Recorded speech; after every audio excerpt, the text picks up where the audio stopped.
इतिहास कहता है जेकर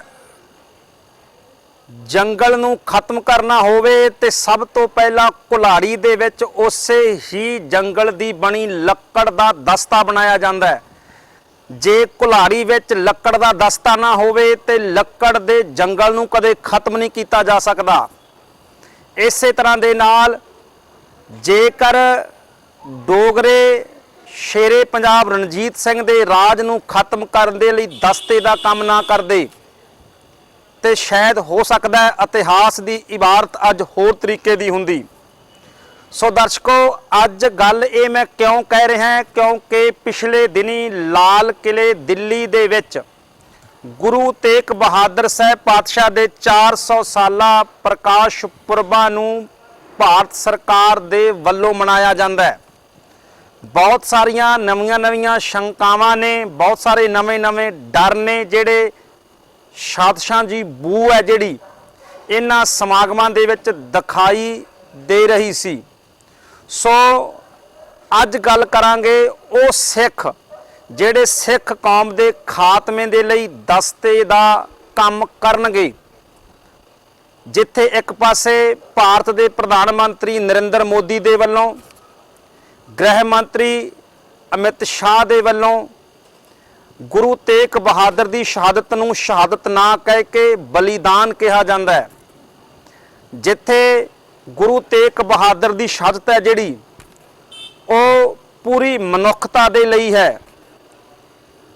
उस समय दीन सी जिहड़ा वो हिंदू सी ते तख्त ते बैठा होया बादशाह औरंगजेब मुसलमान सी ते गुरु तेग बहादुर साहब पातशाह दीन की रखिया दे लई हिंदू धर्म की रखिया करते हैं।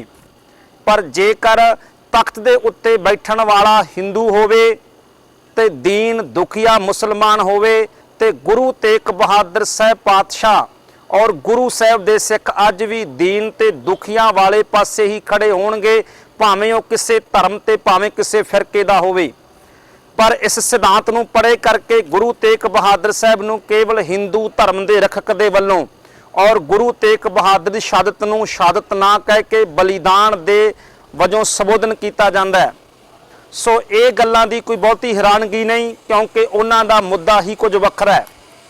पर कुल्हाड़ी दा दस्ता बने हुए साडे सिख प्रचारक इस समागम दे विच अहम भूमिका निभाउंदे नज़र आए, जिन्हां दे विच बाबा बंता सिंह दे वल्लों गुरु कलगीधर गुरु गोबिंद सिंह पातशाह दे 14 जंगां नूं ही सारियां दियां सारियां जंगां नूं ये कहना कि गुरु गोबिंद सिंह पातशाह ने 14 दियां 14 जंगां मुगलों के विरुद्ध लड़ियां, जिथे एक इतिहासक तौर दे उत्ते एक बज्जर गलती की गई और हो सकता है ये गलती एक रवानगी दे विच कही गई होवे। पर बहुत जिहड़े सिख चिंतक ने वो कहंदे ने जान बुझ के यह सरकारां दे मूहरे चंगा बनदी और सरकार प्रति वफादार होने दे सबूत दे वजों बाबा बंता सिंह ने ये शब्द बोले गए। गुरु गोबिंद सिंह पातशाह ने 14 जंगां लड़ियां ने। वो 14 जंगां किहड़ियां सन? वो 14 जंगां विचों किन्नियां जंगां मुगल जां मुगलिया हकूमत दे विरुद्ध सी जां किन्नियां जंगां पहाड़ी हिंदू खत्तरी राजियां दे वल्लों गुरु साहब दे उत्ते हमले दे वजों गुरु पातशाह नूं लड़नियां पईयां। अज एक जिहड़ी जंग दा कहानी है वो तुहाडे सामने दसनी है और तुसीं आप इस गल नूं सोचो जे कि गुरु गोबिंद सिंह साहब ने कि 14 दियां 14 जंगां मुगलों के विरुद्ध लड़ियां सन, किसी धर्म के विरुद्ध लड़ियां सन जां केवल जुल्म के विरुद्ध लड़ियां गईयां सन। सो गुरु गोबिंद सिंह पातशाह दे 14 जंगां दी आपां गल करदे हां ते दर्शकों जिहड़ी सब तो पहली जंग है वो गुरु गोबिंद सिंह पातशाह लड़ी भंगाणी दी जंग। ते जिहड़ी भंगाणी दी जंग है गुरु गोबिंद सिंह पातशाह दे जीवन की पहली जंग है 1687 नूं ये पाउंटा साहब के नज़दीक भंगाणी के अस्थान के उत्ते लड़ी जाती है। ये पूरी दी पूरी जंग है जिहड़ी ये खत्तरी पहाड़ी राजियां दे विरुद्ध लड़ी गई सी।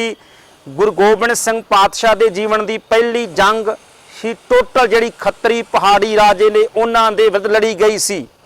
इन्हां विच कोई मुगलिया हुकूमत दी शमूलीयत नहीं सी।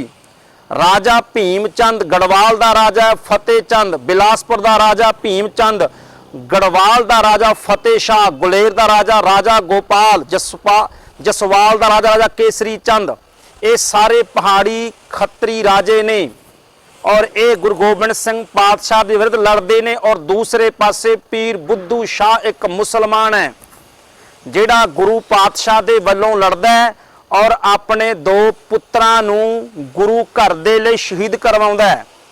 इस जंग दे विच एक पासे खत्तरी राजे गुरु पातशाह के विरुद्ध लड़ते हैं और दूजे पासे एक मुसलमान फकीर पीर बुद्धू शाह गुरु पातशाह के वलों अपने पुत्र शहीद करवाउंदा है। जेकर दूसरी जंग की गल करिए तो गुरु गोबिंद सिंह पातशाह की दूसरी जंग है वो नदाउण की जंग है। जिहड़ी नदाउण की जंग है ये 1688 ईस्वी लड़ी जाती है। जम्मू के सूबेदार जरनैल आलिफ बेग और पहाड़ी राजियां दे विच ये टैक्स लैण वास्ते आउंदा है। जदों ये जम्मू का सूबेदार आलिफ बेग पहाड़ियां दे कोलों टैक्स लैण वास्ते आउंदा है तां बहुत सारे जिहड़े पहाड़ी राजे ने ईन मन के टैक्स देना प्रवान कर लैंदे ने।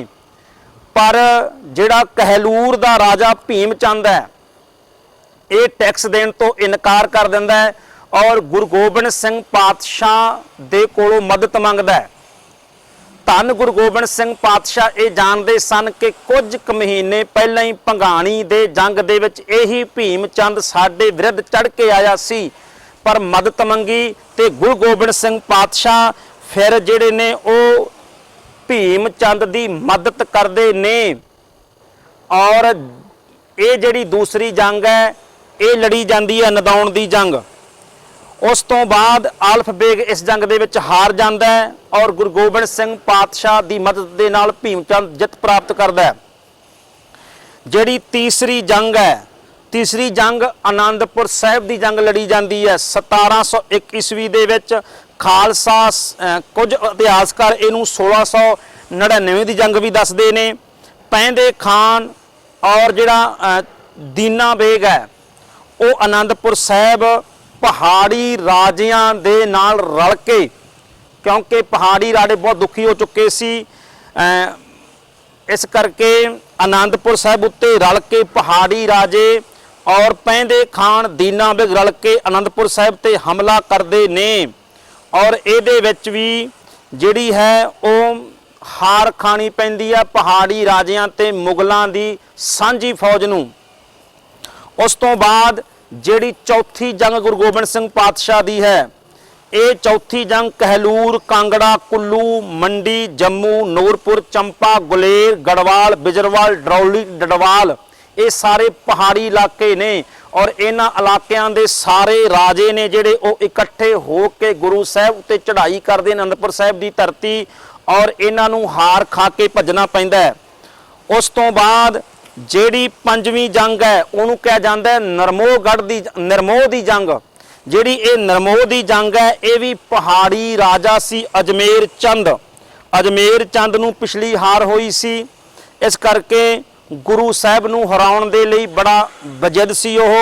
उसने सरहंद ते दिल्ली दी धरती दे उत्ते सरहंद दे सूबेदार नूं ते दिल्ली दे बादशाह औरंगजेब नूं चिट्ठियां लिखियां शिकायतां भी भेजियां और धन गुरु गोबिंद सिंह सतगुरु पातशाह कुछ समय दे लई जिहड़े ने वो आनंदपुर साहिब चल छड्ड के नरमोह चले जाते ने और नरमोह दे विच गुरु पातशाह ने खुले आसमान अपना टिकाणा कीता। खुले टिकाणे दे विच गुरु पातशाह जी नूं बैठियां देख के अजमेर चंद पहाड़ीए नूं ये लगदा भी हुण गुरु साहिब खुले मैदान विच आ चुके ने किलियां विचों बाहर निकल चुके ने इन्हां दी सुरक्षा हुण बहुती मजबूत नहीं है। अजमेर चंद गुरु गोबिंद सिंह पातशाह दे उत्ते हमला करदा है और गुरु गोबिंद सिंह पातशाह खुले आसमान विच ये नरमोह दी जंग हुंदी है ते पहाड़ी राजे अजमेर चंद नूं फिर हार दा मूँह देखना पैंदा है। दर्शकों जेकर गल आपां गुरु गोबिंद सिंह पातशाह दे 6वें जंग दी करिए 1703 ईस्वी अखीरले साल दे अखीरले महीनिਆਂ ਦੇ ਵਿੱਚ ਜਿਹੜੇ ਪਹਾੜੀ ਰਾਜੇ ਨੇ ਇਹ ਲਾਹੌਰ ਦੇ ਹਾਕਮ ਨੂੰ ਬੇਨਤੀ ਕਰਦੇ ਨੇ ਔਰ ਵਜ਼ੀਰ ਖਾਂ ਸਰਹੰਦ ਤੋਂ ਫੌਜ ਭੇਜਦਾ ਹੈ। ਪਹਾੜੀਏ ਰਲ ਕੇ ਹਮਲਾ ਕਰਦੇ ਨੇ। ਖਾਣ ਪੀਣ ਦਾ ਪ੍ਰਬੰਧ ਹੈ ਜਿਹੜਾ ਉਹ ਪਹਾੜੀ ਰਾਜਿਆਂ ਵੱਲੋਂ ਕੀਤਾ ਜਾਂਦਾ ਹੈ, ਪਰ ਫਿਰ ਵੀ ਅਨੰਦਪੁਰ ਸਾਹਿਬ ਤੇ ਹਮਲਾ ਕੀਤਾ ਜਾਂਦਾ ਹੈ, ਪਰ ਸਫਲਤਾ ਫਿਰ ਵੀ ਨਹੀਂ ਮਿਲਦੀ। ਜਿਹੜੀ 7ਵੀਂ ਜੰਗ ਹੈ ਉਹ ਹੈ ਬਸੌਲੀ ਦੀ ਜੰਗ। ਗੁਰੂ ਗੋਬਿੰਦ ਸਿੰਘ ਸਤਿਗੁਰੂ ਪਾਤਸ਼ਾਹ ਬਸੌਲੀ ਦੇ ਇਲਾਕੇ 'ਚ ਜਾਂਦੇ ਨੇ। ਪਹਾੜੀ ਰਾਜੇ ਗੁਰੂ ਗੋਬਿੰਦ ਸਿੰਘ ਪਾਤਸ਼ਾਹ ਦਾ ਪਿੱਛਾ ਕਰਦੇ ਨੇ ਔਰ ਇਹ ਹਿੰਦੂ ਖੱਤਰੀ ਪਹਾੜੀ ਜਿਹੜੇ ਰਾਜੇ ਸਨ ਇਹ ਪਾਤਸ਼ਾਹ ਦੇ ਪਿੱਛੇ ਪਿੱਛੇ ਪਹੁੰਚਦੇ ਨੇ, ਹਮਲਾ ਕਰਦੇ ਨੇ। ਬਸੌਲੀ ਦੀ ਧਰਤੀ ਤੇ ਇਹਨਾਂ ਪਹਾੜੀ ਰਾਜਿਆਂ ਨੂੰ ਹਾਰ ਖਾ ਕੇ ਭੱਜਣਾ ਪੈਂਦਾ ਹੈ। 8ਵੀਂ ਜਿਹੜੀ ਜੰਗ ਹੈ ਗੁਰੂ ਗੋਬਿੰਦ ਸਿੰਘ ਪਾਤਸ਼ਾਹ ਕੁਰੂਕਸ਼ੇਤਰ ਹਰਿਆਣੇ ਵਿੱਚ ਪੈਂਦਾ ਹੈ। ਕੁਰੂਕਸ਼ੇਤਰ ਦੀ ਧਰਤੀ ਤੋਂ ਵਾਪਸ ਆਉਂਦੇ ਨੇ। ਇੱਕ ਦਿਨ ਟਿਕਾਣਾ ਕਰਦੇ ਨੇ ਚਮਕੌਰ ਸਾਹਿਬ ਦੀ ਧਰਤੀ ਦੇ ਉੱਪਰ।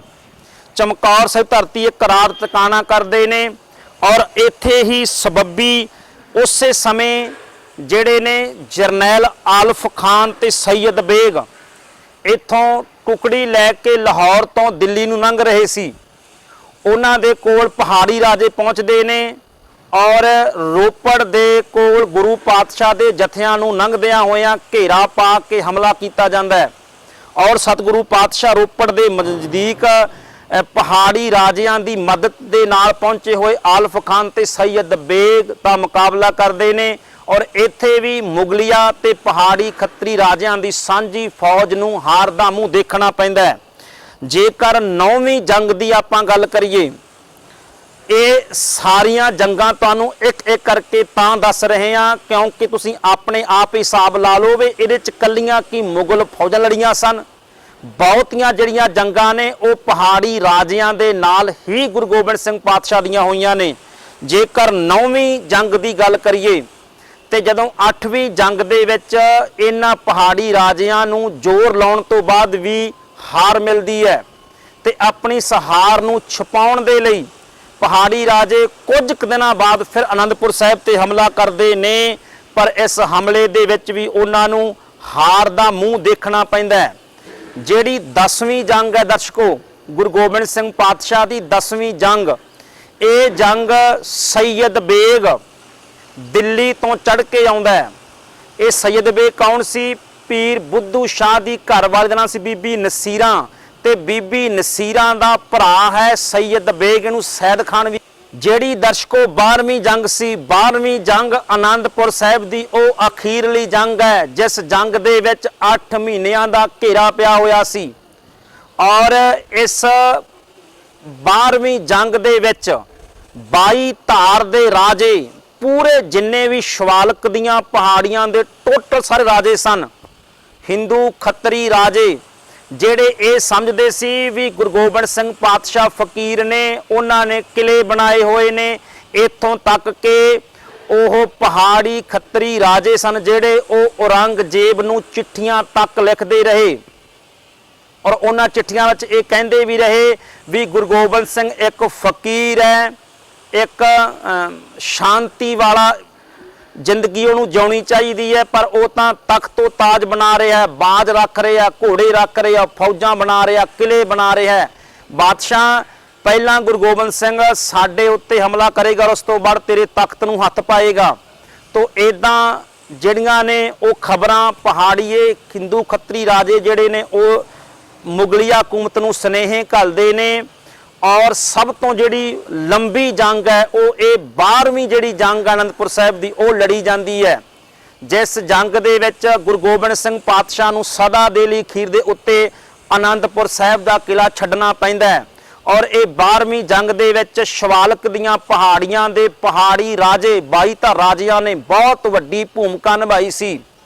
ਉਸ ਤੋਂ ਬਾਅਦ 13ਵੀਂ ਜੰਗ ਹੈ ਉਹ ਚਮਕੌਰ ਦੀ ਗੜੀ ਵਿੱਚ ਲੜੀ ਜਾਂਦੀ ਹੈ, ਜਿੱਥੇ ਗੁਰੂ ਗੋਬਿੰਦ ਸਿੰਘ ਪਾਤਸ਼ਾਹ ਦੇ 2 ਲੱਖ ਤੇ ਜਿੱਧਰ ਵੱਡੇ ਸਾਹਿਬਜ਼ਾਦੇ ਔਰ 40 ਦੇ ਕਰੀਬ ਸਿੱਖ ਸ਼ਹਾਦਤ ਦਾ ਜਾਮ ਪੀਂਦੇ ਨੇ। ਔਰ ਜਿਹੜੀ 14ਵੀਂ ਜੰਗ ਹੈ ਉਹ ਫਿਰ ਅਖੀਰਲੀ ਜੰਗ ਗੁਰੂ ਗੋਬਿੰਦ ਸਿੰਘ ਪਾਤਸ਼ਾਹ ਦੇ ਜੀਵਨ ਦੀ ਹੈ, ਮੁਕਤਸਰ ਸਾਹਿਬ ਦੀ ਜੰਗ। ਸੋ ਦਰਸ਼ਕੋ ਹੁਣ ਤੁਸੀਂ ਆਪਣੇ ਆਪ ਅੰਦਾਜ਼ਾ ਲਾਓ ਕਿ ਗੁਰੂ ਗੋਬਿੰਦ ਸਿੰਘ ਸਾਹਿਬ ਦੀ ਜੰਗ ਕੀ ਕਿਸੇ ਇੱਕ ਵਿਸ਼ੇਸ਼ ਧਰਮ ਦੇ ਵਿਰੁੱਧ ਸੀ ਜਾਂ ਕਿਸੇ ਵਿਸ਼ੇਸ਼ ਧਰਮ ਦੇ ਹੱਕ ਦੇ ਵਿੱਚ ਸੀ? ਬਿਲਕੁਲ ਨਹੀਂ। ਗੁਰੂ ਗੋਬਿੰਦ ਸਿੰਘ ਪਾਤਸ਼ਾਹ ਕੇਵਲ ਤੇ ਕੇਵਲ ਦੀਨ ਦੁਖੀਆਂ ਨੂੰ ਦੇ ਉੱਤੇ ਹੋ ਰਹੇ ਜ਼ੁਲਮ ਔਰ ਮਨੁੱਖੀ ਹੱਕਾਂ ਦੇ ਵਿਚਾਰਕ ਅਧਿਕਾਰਾਂ ਦੀ ਲੜਾਈ ਲੜਦੇ ਪਏ ਸਨ। ਇਸ ਕਰਕੇ ਗੁਰੂ ਗੋਬਿੰਦ ਸਿੰਘ ਪਾਤਸ਼ਾਹ ਦੀਆਂ ਲੜਾਈਆਂ ਨੂੰ ਕੇਵਲ ਹਿੰਦੂ ਧਰਮ ਦੀ ਰੱਖਿਆ ਦੇ ਲਈ ਔਰ ਮੁਸਲਮਾਨਾਂ ਦੇ ਵਿਰੁੱਧ ਪੇਸ਼ ਕਰਨਾ ਇਹ ਇੱਕ ਬਹੁਤ ਵੱਡੀ ਸਾਜ਼ਿਸ਼ ਹੈ, ਕਿਉਂਕਿ ਗੁਰੂ ਕਿਸੇ ਇੱਕ ਧਰਮ ਦਾ ਨਹੀਂ, ਗੁਰੂ ਸਾਂਝਾ ਹੈ, ਪੂਰੇ ਸੰਸਾਰ ਦਾ ਹੈ। ਗੁਰੂ ਰਾਸ਼ਟਰਵਾਦੀ ਨਹੀਂ ਹੈ, ਗੁਰੂ ਬ੍ਰਹਿਮੰਡੀ ਹੈ, ਗੁਰੂ ਪੂਰੇ ਬ੍ਰਹਿਮੰਡ ਦਾ ਸਾਂਝਾ ਹੈ। ਗੁਰੂ ਨੂੰ ਇੱਕ ਰਾਸ਼ਟਰ ਨਾਲ ਜੋੜ ਕੇ ਦੇਖਣਾ ਇਹ ਗੁਰੂ ਦੀ ਸ਼ਖਸੀਅਤ ਨੂੰ ਸੂਰਜ ਤੋਂ ਇੱਕ ਦੀਵੇ ਦੇ ਸਮਾਨ ਜਾਣਨਾ ਹੈ।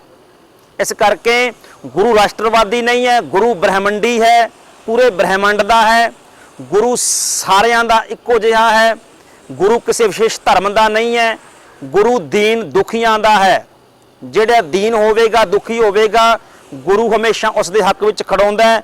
ਇਸ ਕਰਕੇ ਬਾਬਾ ਬੰਤਾ ਸਿੰਘ ਦੇ ਵੱਲੋਂ 14 ਦੀਆਂ 14 ਜੰਗਾਂ ਮੁਗਲਾਂ ਦੇ ਨਾਲ ਕਹਿਣਾ, ਜਿੱਥੇ ਇੱਕ ਇਤਿਹਾਸਕ ਬੱਜਰ ਗਲਤੀ ਹੈ ਉੱਥੇ ਸਰਕਾਰ ਦੇ ਹੱਕ ਵਿੱਚ ਖਲੋ ਕੇ ਪੰਥ ਨਾਲ ਗਦਾਰੀ ਕਰਨਾ, ਇਹਦੇ ਵਿੱਚੋਂ ਇਹਦੀ ਇੱਕ ਜਿਹੜੀ ਹੈ ਉਹ ਬੋ ਨਜ਼ਰ ਆਉਂਦੀ ਹੈ, ਬਹੁਤ ਵੱਡੀ ਸਾਜ਼ਿਸ਼ ਦੀ। ਸਾਨੂੰ ਆਮ ਸੰਗਤਾਂ ਨੂੰ ਸੁਚੇਤ ਹੋਣਾ ਪਏਗਾ, ਕਿਉਂਕਿ ਜੇਕਰ ਅਸੀਂ ਕੇਵਲ ਇੱਕ ਦੋ ਪੰਥਕ ਧਿਰਾਂ ਦੇ ਉੱਤੇ ਹੀ ਇਹ ਗੱਲ ਛੱਡ ਦਿਆਂਗੇ ਤੇ ਗੱਲ ਨੇਪਰੇ ਨਹੀਂ ਚੜ੍ਹਨੀ, ਕਿਉਂਕਿ ਜਿਹੜੇ ਸਾਡੀਆਂ ਪੰਥਕ ਧਿਰਾਵਾਂ ਨੇ ਉਹ ਵੱਖੋ ਵੱਖਰੇ ਧਿਰਾਂ ਵਿੱਚ ਵਿਚਾਰਕ ਤੌਰ ਦੇ ਉੱਤੇ ਤਾਂ ਵੰਡੀਆਂ ਹੋਈਆਂ ਨੇ, ਉਹ ਇੱਕ ਹੋਣ ਲਈ ਤਿਆਰ ਵੀ ਨਹੀਂ।